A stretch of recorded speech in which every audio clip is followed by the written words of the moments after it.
time for Tiger Talk on the Tiger Sports Network. Tiger Talk, live from Tiger Club inside the Robins Center on the Fort Hays State Campus, is brought to you by these premier Tiger sponsors. Golden Belt Bank of Hayes and Ellis, banking one story at a time. The Hayes Med Orthopedic Institute, expertise, technology, compassion, all right here. Adams Brown, strategic allies and CPAs, going above and beyond for you. BTI, your John Deere dealer, with locations in Buckland, Great Bend, Greensburg, Hoxie, Ness City, and Pratt. BTI, our family in partnership with your family. The Taco Shop, dine in, carry out, or delivery. Since 1970, you've never had it so good. And Eagle, our community connected. Tiger Talk with the voice of the Tigers, Gerard Wellbrock. And a good Wednesday, and welcome into Tiger Talk. We are live at the Robins Center on the Fort Hays State University campus. We're certainly glad to be back with you. Had no program last week because of the weather, which is a little bit balmy out there today compared to what we've had, but we're certainly glad to have you a part of it. I'd like to welcome everybody with us live with Tiger Club. And again, as we say every program, you can join us in person by joining Tiger Club. You can contact the Fort Hays State Athletic office for more details there, but your donation to Tiger Club goes toward athletic scholarships, and you can join us here for the program each and every Wednesday. We're going to talk some wrestling with Eric Wentz here in just a little bit, women's basketball with Talia Cars, and men's basketball with head coach Mark Johnson a little bit later on in the program. We'd love to hear from you. You can submit your question. You can go to the Fort Hays State Athletics website, fhsuathletics.com. Click on the tab for fans. You'll see the drop down there and ask the coach. And again, you'll have a chance to win a T-shirt from the Fort Hays State Athletic Department. If we use your question, you'll be in the drawing for that. We actually have had a couple of email questions throughout this past week, which we'll get to a little bit later on. Some basketball questions for Coach Cars and for Coach Johnson. Fort Hays State basketball, they will be in action Saturday afternoon up in Kearney, taking on the Lopers of Nebraska Kearney. We'll have a preview of that a little bit later on. All right, we're going to get into it here with head coach Eric Wentz, the Fort Hays State head wrestling coach. Been a while since we talked. You were getting ready to go to California. You've made that trip. We didn't have a program last week. Obviously didn't quite go as well as you had wanted. Tough one against Colorado School of Mines, and then maybe more frustrating losing on tiebreaker criteria to San Francisco State. But a long trip for your guys. How did it all go? Yeah, it was the Mines duel obviously was frustrating. We lost a couple close ones. We knew we had some matchups that probably weren't going to go our way. They had three guys ranked in the I believe in the top 15. Their 125 was the returning national qualifier. He's not ranked right now, but he's obviously good enough to be at the national tournament. And DeAndre, that was a frustrating one. DeAndre, our 125. Lost 5-4, but was in on 2 or 3 takedowns, and the Mines guy just clamped on and stalemated him out, and weren't able to finish those takedowns. And then we lost a couple that were, I'm going to say, winnable, but Juan Urbina at 174 probably had our best performance of the two duels, because he had the Mines guys ranked 7th in the country. He kept it to an 8-2 match with him. We'll probably talk about the San Francisco State match here in a minute. But we wrestled well.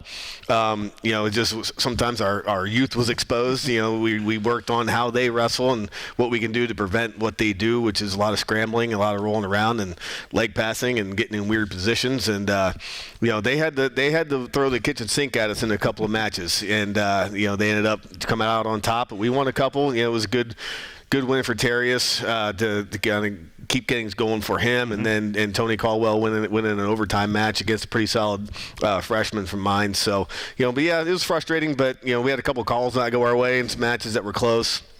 Matt Rodriguez got his shoe ripped off at one point at 184, and he got hit with a stall call and they say he gave up it's called an imminent takedown, but the whole reason he got taken down is because the guy literally grabbed the heel of his shoe and pulled his shoe off, and he kind of stopped wrestling for a second.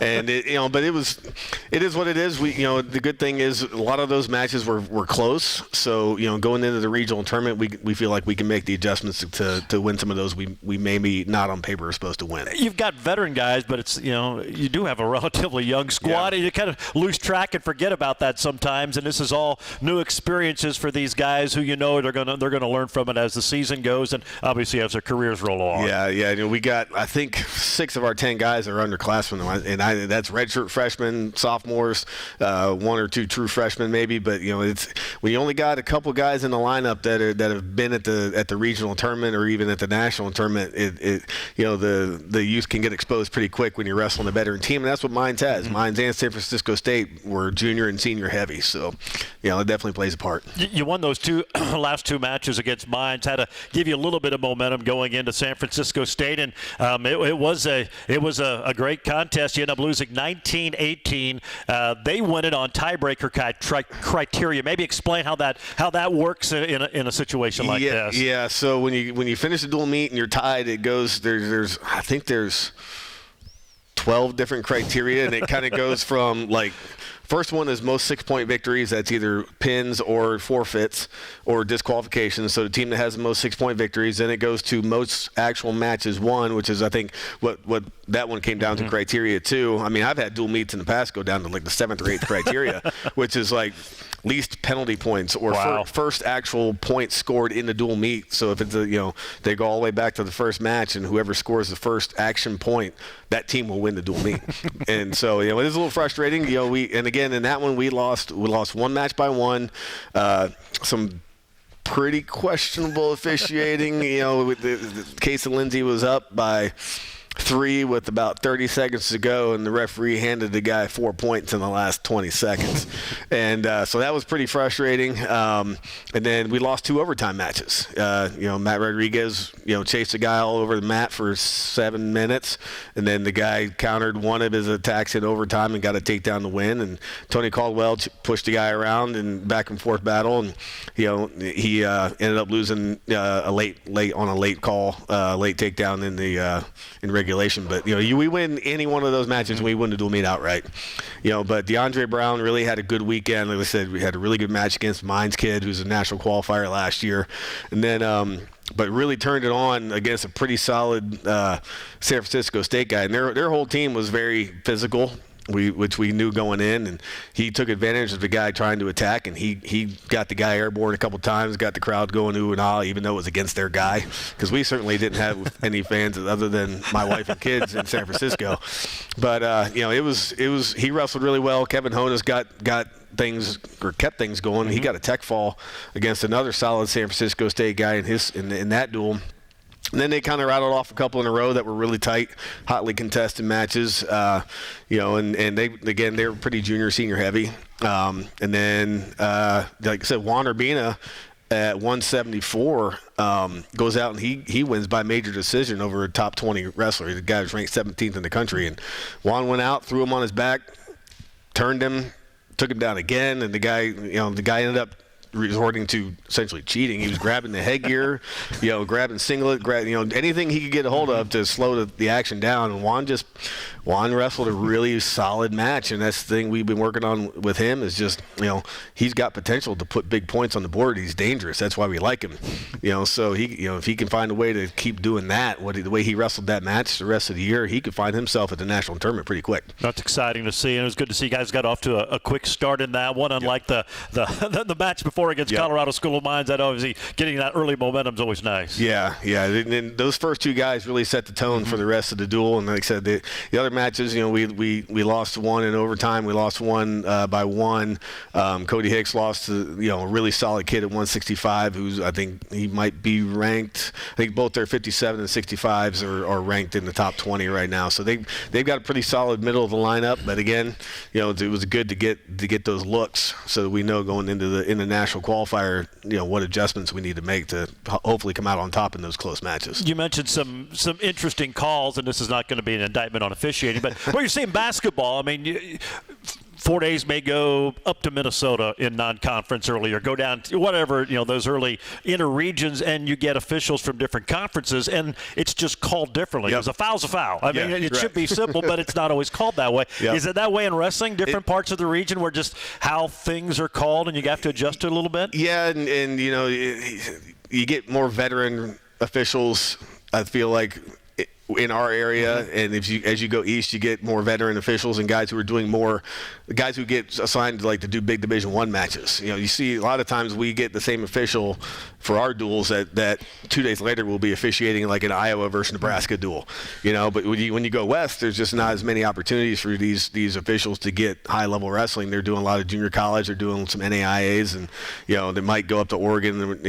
Oregon State's about the only Division I. You got a couple D1s in California, but they're not getting as much high level, kind of high intensity matches, so sometimes they can get a little, and a lot of times if it's a heated duel, they can get flustered, and, which we expect, and you got to go with it. But the thing I always tell my guys is, don't leave it in the officials' hands. Go out and do your job, and get a lead and hold your lead and keep pouring points on, so the official can kind of be eliminated from the equation. When you go on a trip like you did the guys get to have any fun? Because I know it's a business trip. You're going there to wrestle. Did they get to have any fun and taking any sights a little bit? It was the day we wrestled. Of course, we're in the gym all day long.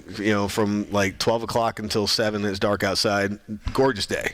Of course. Then so we're there. We don't fly out till Sunday. So we go check out Pier 39 and the Fisherman's Wharf and stuff like that. And of course it's cloudy and rainy, and you can make out Alcatraz through the fog, and you barely see the Golden Gate. And we get rained on as we walk. They got to see some sights. We walked through. Kind of.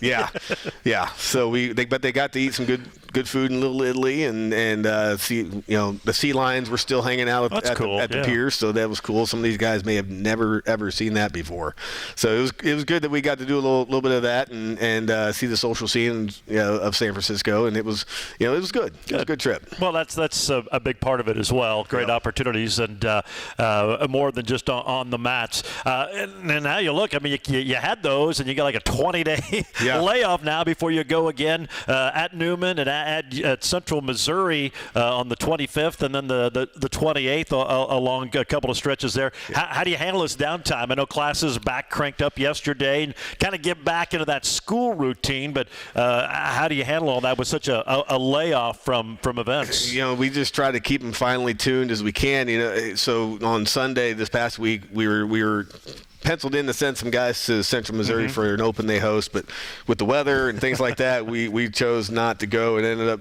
being a good decision. A lot of teams backed out, and it was essentially a Central Missouri versus Missouri duel at that tournament. So it was good. So what we did was, we gave them a 3-pound allowance and brought them in, and did a tournament simulation in our room in a controlled environment. The coaches officiated. A couple of the coaches wrestled. Some of the bigger guys who knew where we needed some different looks, and so we just tried to keep them as finely tuned as possible, and we did give them a lot of downtime. We got back to some lifting, got back to working on some basic fundamental stuff we got to get better at, and then we just kind of taper and work on some things we need to get better at as we go into Newman, because that's a kind of our rivalry, if you'll say, right down the road. So, we're just going to work on, making sure guys are healthy. That's a big one for us. Making sure their weight is managed correctly, and so that we're not getting too heavy since we do have a long break. That's why, we didn't make them make scratch weight, but we got them down, to 3 or 4 pounds and got some live goes in and stuff like that. So, just kind of, work on the things we need to work on to lead into those 2 big events. All right, sounds good. Well, obviously, as we get closer, we'll be talking about those 2 duels at Newman on the 25th and at UCM on the 28th. Coach, glad you had a little fun in San Francisco. Got to take the family along. That's always nice. And looking forward to, because it seems like, once you crank back up, we talk about it, calendar turns. It goes quick, and it's regionals before you know it. So these are all important for these guys to get in shape and hopefully make a run and get a lot of guys qualified. Yep. All right. We appreciate it, Eric. Have a good good week of practice. Thank you. There you go. Eric Wentz, head wrestling coach at Fort Hays State. Again, they don't wrestle again until the 25th when they'll be at Newman. Tiger Talk brought to you in part by BTI. They're your John Deere dealer. Locations in Buckland, Great Bend, Greensburg, Hoxie, Ness City, and Pratt. BTI, our family in partnership with your family. Head women's coach Talia Cars joins us after the break right here on the Tiger Sports Network, built by PWC.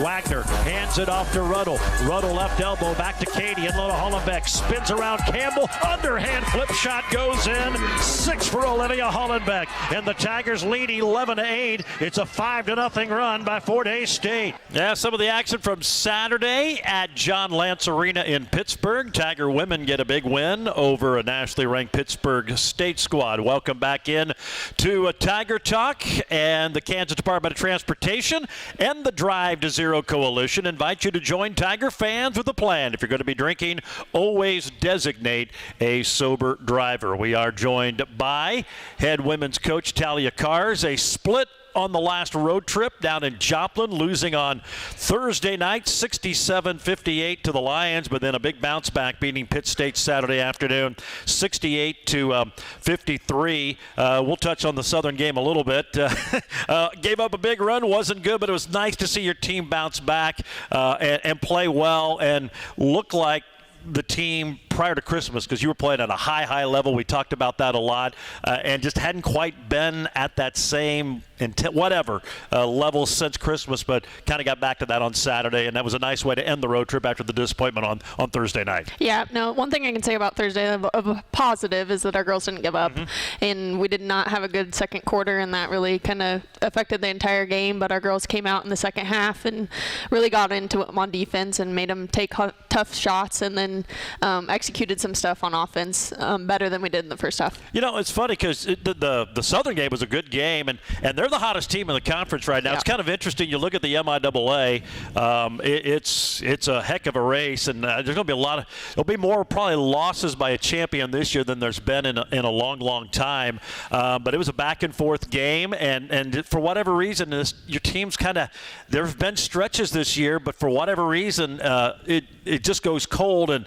I think it was a 22-0 run. I haven't seen that happen against the Tiger team in quite a while. Yeah, no, and part of it was who I had on the floor, and I needed to do a better job of getting the right people on the floor at the right time, and in the second half we adjusted and we did better, and they really struggled with our press, which we should have started out the game a little more aggressive than we did, and the girls took advantage of it and did the best they could with the deficit that we had, and we just couldn't quite overcome it. Well, and it's a good trade.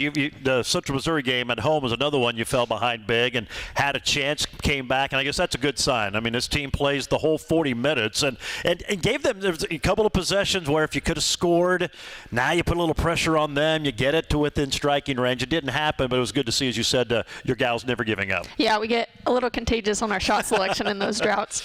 Going back and watching film, you're like, oh, that was a bad shot. And then the next one, oh, that was a bad shot. And we do that consistently in a little period of time, and it ends up being a big difference. And so we've got to continue to limit those the best that we can, and the girls just need to continue just to take good shots and continue to get stops. Well, came back on Saturday at Pittsburgh against a good Gorilla team who probably early in the year, the way they were playing, would have said they were the best team in the conference, and I think you kind of took over that role, and I think right now you could say today Missouri Southern is the best team, but your team looked like that team prior to the Christmas break. Could you sense, because going to practice Friday night, it had a different feel to it, and you guys were locked down. You took Pyle out of the game, and then obviously hit some shots, and that makes it go a lot easier. But a team looked determined on Saturday. Yeah, they did. They did a great job of recognizing who, like Pyle's a fantastic scorer. She's a hard person to guard, and our girls took pride, each and every one of them that ended up on her, took some pride in not letting her score, and we did that very effectively. And when she was out of the game, they really struggled to score, and then we really did a good job of taking their point guard out of the game, and their point guard's a really talented point guard, takes care of the ball really well, really strong, not a big scorer, but she gets the ball where it needs to go, and she had a hard time throughout the whole game just because of how we were up in her the whole game and making her work every possession up the floor. And so our defense definitely won that game, but we did a really good job offensively too of taking good shots, and obviously it helps when they go in the basket. Well, they did, but I thought what was important, you hit some threes, and you hit them at a high rate, and you had a lot of people do it, but you didn't get three-ball happy. You still got it into Olivia. She had a really big game. They came within the flow of the offense, and it's funny how when that happens, they tend to go in at a higher rate. Yeah, definitely. No, something that we talked about in the difference between Thursday and Saturday was recognizing what their defense is giving us and being ready to catch and shoot every time you catch, but being more ready to pass it than you are to dribble. And I think Thursday you saw where we were turning it over a little bit too much because we were trying to do something with our dribble that wasn't there. And so Saturday I thought we did a really good job of recognizing when the dribble was there versus I need to make the pass and do something with my pass instead of my dribble. We'll have more with Coach in a second. We're at the bottom of the hour, so let's quickly squeeze in 10 seconds for station identification here along the Tiger Sports Network. With a combination of Kaiser Liquor and Fort Hays State Athletics, you're sure to be into something good. Kaiser Liquor and 14 KEYS Hays. Gerard Wellbrock back with head women's coach Talia Kars. We're inside the Robins Center, part of Tiger Club. It's Tiger Talk on this Wednesday. Certainly glad to have you a part of it. Tigers coming off a split on the road this past week. They lost at Missouri Southern Thursday, got a good bounce-back win against the Pittsburgh State Gorillas, who were ranked 20th at the time on Saturday afternoon. Tough place to play down at John Lance Arena. Good crowd, and the Tigers performed well. And what was, I think, also nice about this, 10 points, 3 boards for Katie Wagner. I don't think she played bad. They obviously made her a focal point, but you're able to do what you did, and she was not a huge part of it. You had a lot of other gals step up and pick up that scoring load. Yeah, no, I think we talked about it on Saturday after the game, but the girls made it easy for me to – I made it call to play. They ran the play. We scored. Go to the next, run the play. And it wasn't somebody like, we have to get – no, you execute it, and somebody made a shot. And it didn't have to be the same person every time up the floor, and they did a good job of getting it to the right person and getting it in the basket. Another player, Emma Ruddle, she had really struggled. She was playing so well and shooting it unbelievably well before Christmas, and then I think she had been in an 0-for-17 slump since getting back from the holiday break. And even though you lost that game, the second half she kind of found her shot again, and you could tell it was weighing on her, and then she played great on Saturday. It was good to see her kind of to get back in the rhythm the way she was playing before, because she was phenomenal before that. Yep, and Southern, where she got in foul trouble, to come back in the second half, knowing you didn't play much first half and you didn't really get in the flow of the game the first half. She came in the second half and just really worked so hard. At one point she was dying. I had to get out of the game, but I wanted her on the floor because she was just working her tail off, and she's doing a great job of offensively kind of getting it to where she can get a good shot and make a good shot, and defensively she's just a worker. Well, it was fun to see her get back on track, and hopefully continues on Saturday. The Tigers will be up in Kearney taking on the Lopers of UNK, the only game this week for Fort Hays State. We'll talk about that. We also have a couple of questions that were emailed this week for Coach Kars. We'll get to those and more when we return. Tiger Talk is brought to you in part today by the Hayes Med Orthopedic Institute, the most comprehensive orthopedic care in Western Kansas. Learn more at hayesmed.com/orthopedics. We'll have more with Coach Talia Kars right after the break here on the Tiger Sports Network, built by PwC. The Golden Q is the place for football and food. Friday night, when your team is out of town, stop in for your favorite burger and watch the game, plus catch every NFL game with the NFL Sunday Ticket. Want to enjoy the game from home, but still eat the Golden Q's tasty food? Use their app to place an order to go, or use DoorDash. Then, when it's time to blow off some steam, head to the Fort, duck pin, bowling, axe throwing, VR, and check out their huge outdoor patio. Book a party room for your group or host a large gathering at the Fort. The Golden Q and the Fort in Hayes. Pyle bottled up, threw it away. Cross-court pass picked off by Katie Wagner. Wagner to the other end, dribbles in, scores, and is fouled, and a chance for a three-point play.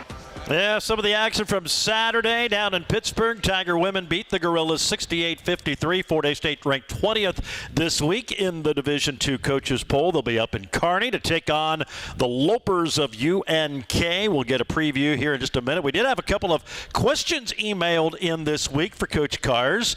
One, could you talk about the strides your team has made on the defensive end this season? And I think we saw that on Saturday, and you kind of alluded to it. That was one of the reasons for the win was the way the defense played. But this team seems to maybe be a little bit better on that end of the floor than some of the teams in years past. Yeah, I think the guards are finally figuring out, you know what, I'm a pretty good defender.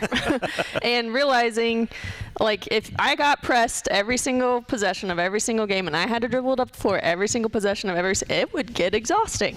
And I think the guards are finally recognizing, you know what, this is kind of working. I'm kind of good at this, and I think I have enough energy to do this more often than not. And so I think that's huge. And then our post players just do a great job of when our guards get beat of helping. And then you saw at Pitt, Liv especially did a great job of recognizing when we needed help and when we didn't, because their 5-man is a sneaky scorer where she's not just give me the ball and make a move, and she scores when the guards get past the other guards. And Liv did a really good job of recognizing, oh, she's not beat, I'm going to go guard my man instead of helping off.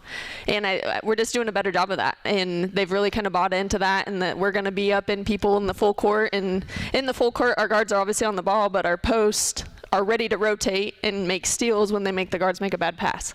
And so I think they've just taken kind of ownership in it, is they're good at it, so we might as well just keep doing it, and then we don't have to run offense because we can go shoot a layup instead. Another question, MIAA appears to be deeper this season than it has been in years past. Are you concerned that beating each other up is going to hurt the conference when it comes to NCAA selection bids? It will, for sure. That's something that we go around about every single year at the Division II level. Is it stinks that we get stuck not with the best teams in the nation in the top 64 teams. We get stuck with the teams because of the region. And I think you could say that 7 of the teams in our league right now on our side belong in the top 64. And we just can't. It's not possible. And so I'm hoping, I don't know if we'll get 5 in or not. It would be awesome if we could get 5 in. I think there's for sure one in the South Division that may potentially even host, and the North Division's pretty up in the air right now, so I don't know, but it definitely hurts us in the long run. Well, we'll see what happens, which obviously puts a premium on every game, and you'll have one this Saturday up in Kearney. They lost both of these games, so you're going to face a desperate Loper team. They've got a new head coach, and Drew Johnson. He was the head coach at Newman and has obviously done a good job. A lot of faces and names back, but yet there's a lot of new ones. They graduated a good chunk of that team, but 12-4, playing some good basketball. And they'll be ready for the Tigers rolling into town on Saturday. Yeah, they will. It'll be a different team, different experience for sure.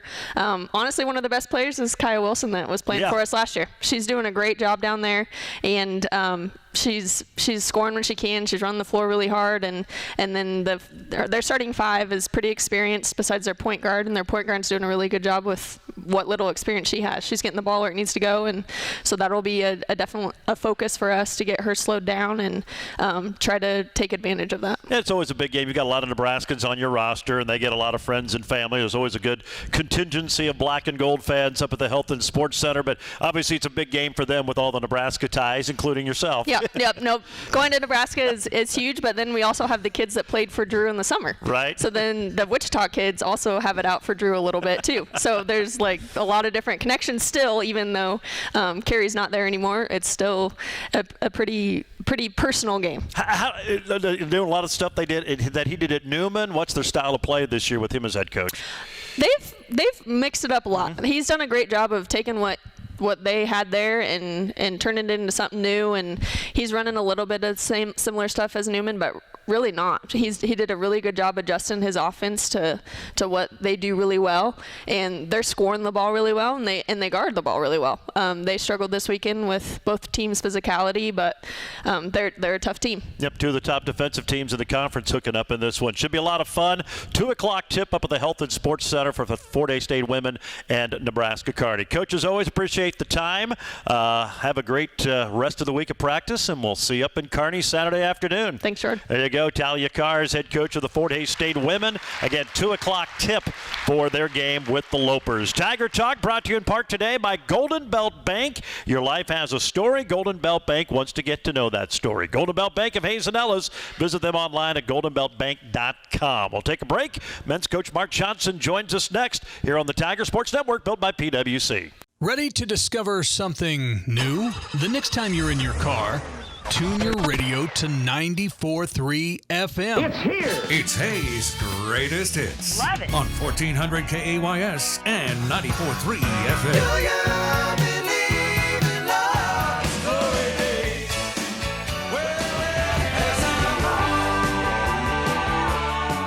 94.3 FM, KAYS. Go ahead, check us out. Janssen pulls it back out, plays it over here to Nanabu.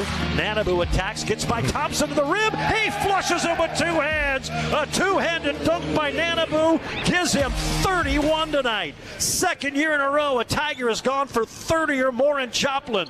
85-61. Fort Hays State leads it, 2:10 to go. Now then, there's the exclamation point. Yeah, it was. Ended up winning at 85-67 over Missouri Southern. Tough one in Pittsburgh Saturday afternoon, losing to the Gorillas. Welcome back to Tiger Talk. Gerard Welbrock, head men's coach Mark Johnson, as Fort Hays State gets ready to play Kearney on Saturday. And it was a nice game for Elijah. Good to see. 31 on what it is about the Lions down in Joplin. You've had some guys have some big games down there, and really a lot of guys played well in that one. Caleb had 22, but 31 for Elijah, new career high. That was fun to watch. He was dialed in and played well.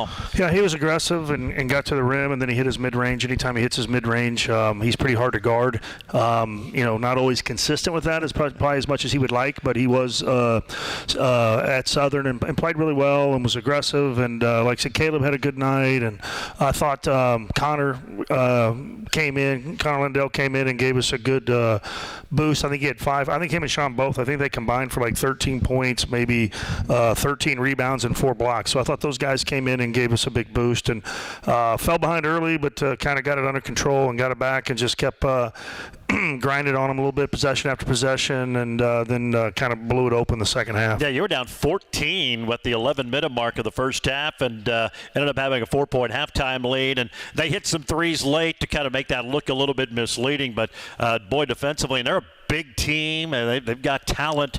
And we talked about that a lot, how talented they are. But defensively, you guys were locked in after you fell behind and kind of just limited their chances, and then got some shots to go in. Yeah, we couldn't guard them the first 6-7 minutes, and then we couldn't guard them the last minute. But in between, we were pretty good. I mean, they, like you said, they hit some shots late that really made it statistically better for them than what it really was. We guarded well, played well, and we've talked about it. Southern's just one of those places.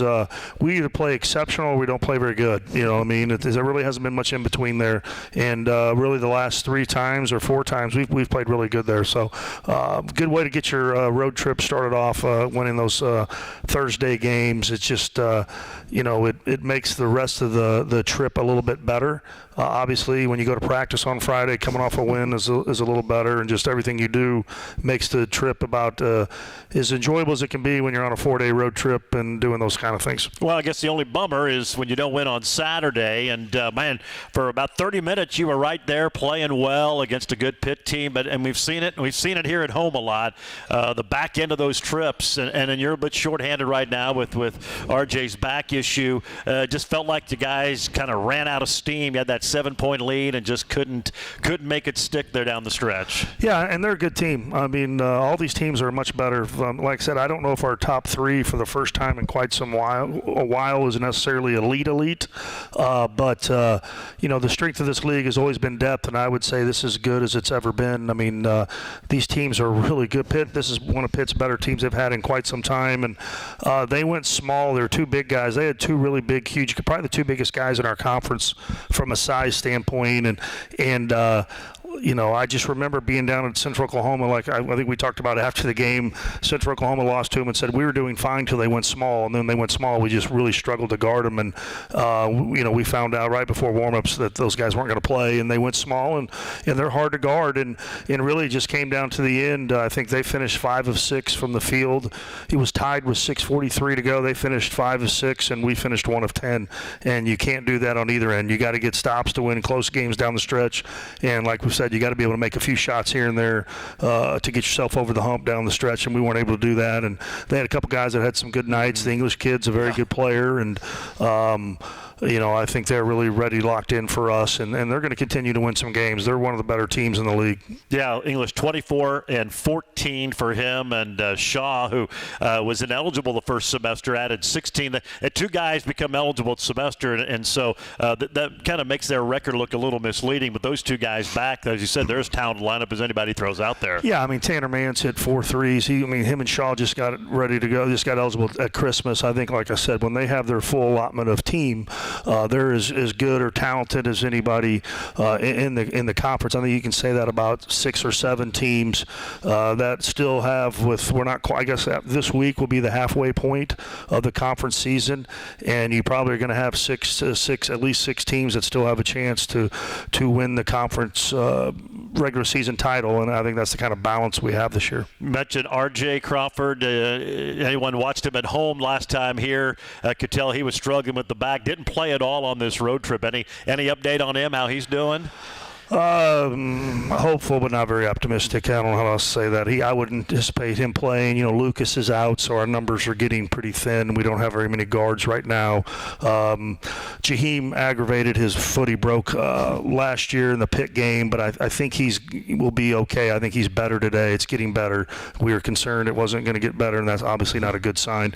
But yeah, our numbers are a little thin. I think what's happened without RJ is I think Kyle and Jaheim have done a really good job elevating their game offensively.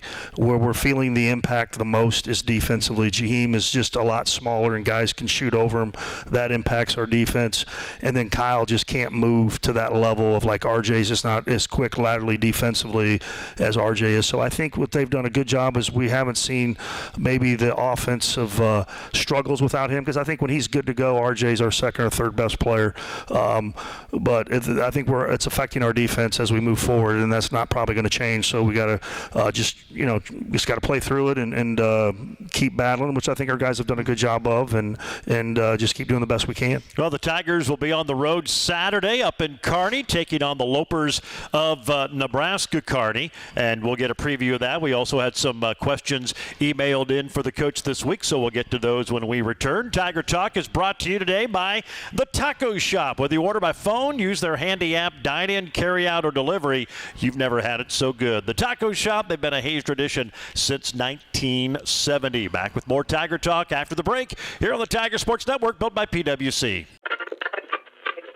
That was another legend on 99 KZ Country. And yes, before that, we had a brand new artist. Your home for today's stars and the legends. We play real country.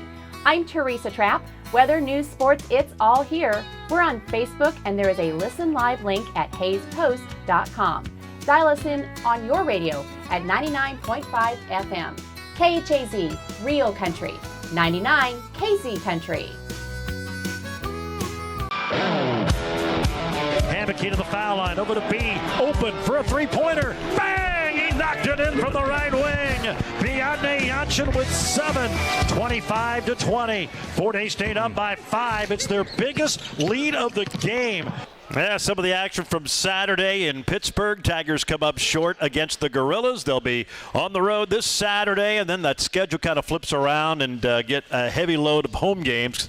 Been on the road. We talked about it a lot. 10 of the first 14 Division II games on the road for the Fort Hays State men. Before we look at Kearney, we did have a couple of questions. One of them was opposed to Coach Cars. You kind of talked about it. MIAA, and you kind of said maybe not as heavy on the top end, but a deeper conference this year. Do you think that's going to have an impact on NCAA tournament bids when that time comes around? Yeah, sure, always does. I mean, we always kind of, beat each other up, and kind of like Ty said, and we've just had what's hurt us too on our side. The GAC has had a conference tournament upset every year. They're number one team. They just have one team that has a possibility of getting in, and in the last 2 years they've been beat in their conference tournament. So that league ends up taking 2 bids. It's unfortunate. The MIAA this year against the GAC in non-conference was 10-1.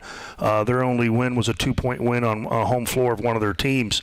Arkansas Tech, who us and Emporia beat pretty handily, I believe is 8-1 and leading the league. So I mean, it's not a fair thing, but nothing we're going to do about it. The NCAA doesn't probably care enough about Division II to change or impact anything. So it's the hand you're dealt, and you just go play and do the best you can and hope it's good enough at times to get yourself in. But no question, we'll beat each other up and make it a little bit harder. All right, another question. This is an interesting one. Outside of the coaches on your staff, is there another coach or someone that you talk with and maybe throw some basketball ideas around during the season? Or do you you got it all up there, you don't need to Yeah. I mean, Coach Brown filled in last time. He gave us the inside scoop, so I'm curious how you answer this now. Yeah, I would be yes, of course. Yeah. There's people I talk to probably coaches that were my friends, either one, I don't know, I'm not going to say names, but I mean, there one's an older coach that I worked for earlier in my career that's still coaching. Another one's an assistant. He was a former Division I head coach. Now he's back being assistant. That for sure, you see some things, or you watch something on TV that they're doing maybe, or watch on film that they're doing and ask kind of their thoughts. We're pretty simplistic here. Mm-hmm. Some of these young guys get too carried away with what they're doing instead of letting the players play, I think, a little bit. We don't overcomplicate it. We seem to, I always say on defense, there's only 3 things you can possibly change: how you guard the post, how you guard a ball screen, and if there's a guy we're going to stay out on. Other than that, you just guard no matter who you're playing. Doesn't matter how Northwest sets a back screen or this team sets a back screen, we're going to guard it the same way. So I think sometimes we overcomplicate the game, and I think so we keep it pretty simple, but definitely keep up to date with what other people are doing, because you don't want to fall behind trends. You want to make sure you're on the cutting edge, whatever you want to say. I think that's more offensively than defensively. I think offensively we try to make sure we know we kind of at least have an idea what the good offensive teams are doing. And what we found over time, what the really good offensive teams are doing, is they have really good offensive players. So it's pretty simple.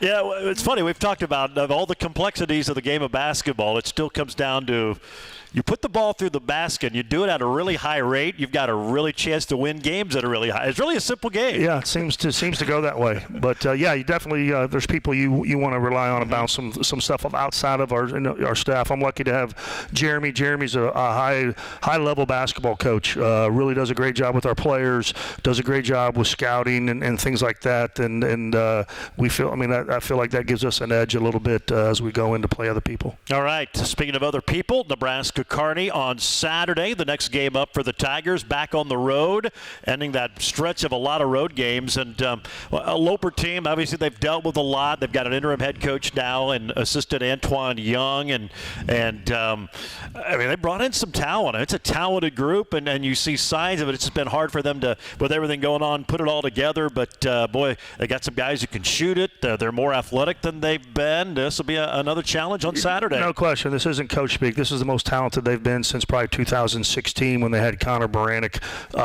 They're one of the best offensive teams in our conference. They can fill it up. They can put 90 on anybody. Where they struggle at is they're just not getting very many stops. And for us, this is a tough matchup. You look at, there's 14 teams in our league. Rogers State is in the rank, the stats, everything you want to say. Rogers State is dead last in defense, and we lost to them. Newman was number 12 in defense, and we lost to them. Kearney's number 13. We do better against a good defensive team that's okay offensively. This is going to challenge us, and we're going to have to come out here and play well and get stops, because it's not necessarily a great matchup. But I think our guys will be ready for the challenge. All right, sounds good. Well, appreciate it. Have a good rest of the week of practice. We'll see you up at Kearney. All right, thanks, George. Mark. Hey, Omar Johnson, head coach of the Tigers, as they get set to take on UNK. Get a reminder, Fort Hays State Athletics inviting you to join Tiger fans with a plan. If you're going to be drinking, always designate a sober driver. Tiger Talk brought to you by the Hayes Med Orthopedic Institute, Golden Belt Bank of Hayes and Ellis, BTI, and the Taco Shop. 2 and 4 o'clock this Saturday from the Health and Sports Center, Fort Hays State basketball. Our coverage begins at 1:35. That'll wrap it up. We'll see you again next Wednesday right here on Tiger Talk. Voice of the Tigers, Gerard Welbrock, inviting you to join us for Tiger Talk Wednesday afternoons at 12:10 on KAYS. The show is part of the weekly Tiger Club meetings live from the Robbins Center on the Fort Hays State campus and brought to you by Golden Belt Bank of Hayes and Ellis, the Hayes Med Orthopedic Institute, the Taco Shop, and BTI, your area John Deere dealer. That's Tiger Talk, live from Tiger Club Wednesdays at 12:10 on 94.3 FM and 1400 AM KAYS.